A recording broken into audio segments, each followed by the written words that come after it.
Situation പോലും മനസ്സിലാക്കാതെ ഏത് നേരം കുറ്റപ്പെടുത്തിക്കൊണ്ടിരിക്കുന്ന കുറച്ചധികം ബന്ധുക്കൾ നമുക്കുണ്ടാവും ഇല്ലേ? ഒരു കാരണമില്ലാതെ എപ്പോഴും കുറ്റപ്പെടുത്തി ഒരു ഉപകാരം നമ്മൾക്ക് അവരെ കൊണ്ടുണ്ടാവില്ല. കാരണം ഏത് നേരവും നമ്മളെ കുറ്റപ്പെടുത്താൻ മാത്രം, നമ്മൾ എന്ത് ചെയ്യുന്നു, നമ്മൾ എന്തൊക്കെ നെഗറ്റീവ്സിലൂടെ പോകുന്നു, എന്തൊക്കെ കാര്യങ്ങൾ നമ്മൾ ചെയ്യുന്നു എന്ന് കണ്ടെത്തി കുറ്റപ്പെടുത്താൻ വേണ്ടി മാത്രമായിട്ടുള്ള ചില ബന്ധുക്കൾ നമുക്കുണ്ടാവും. മൈൻഡ് ചെയ്തിരിക്കുക, മെയിനായിട്ട് ചെയ്യേണ്ടത് മൈൻഡ് ചെയ്തിരിക്കുക. കാരണം അവരല്ല നമുക്ക് ചിലവിന് തരണേ. ഇനിയിപ്പോൾ നമുക്കൊരു കഷ്ടപ്പാട്, ഒരു ദുരന്തം, ഒരു എന്താ പറയുക, ഒരു വല്ലാത്തൊരവസ്ഥ വന്നാലും അവർ നമ്മുടെ കൂടെ ഉണ്ടാകാൻ പോണില്ല. സോ അവരെ പറ്റി ഓർത്ത് നമ്മൾ ഡിപ്രഷൻ ആവേണ്ട ആവശ്യമില്ല.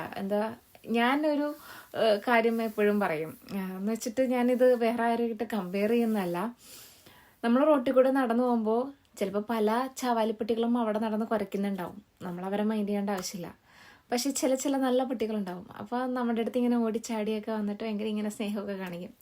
തലോടി വിടുക, അത്രേ ഉള്ളൂ. അത്രേ ചെയ്യേണ്ട ആവശ്യമുള്ളൂ. കാരണം കുരയ്ക്കുന്നവരവിടെ കിടന്ന് കുരയ്ക്കട്ടെ, നമ്മളത് മൈൻഡ് ചെയ്യേണ്ട ആവശ്യമില്ല. ഞാൻ എൻ്റെ പല കാര്യത്തിനും എടുക്കുന്നൊരു തോട്ടാണ്, എന്നെ തന്നെ ആശ്വസിപ്പിക്കാൻ വേണ്ടിയിട്ട്. മൈൻഡ് ചെയ്യാണ്ടിരിക്കുക. നമ്മൾ നമ്മുടെ ജീവിതം ജീവിക്കുക, പണിയെടുക്കുക, പൈസ ഉണ്ടാക്കുക, ജീവിക്കുക, ആഘോഷിക്കുക, സന്തോഷിക്കുക.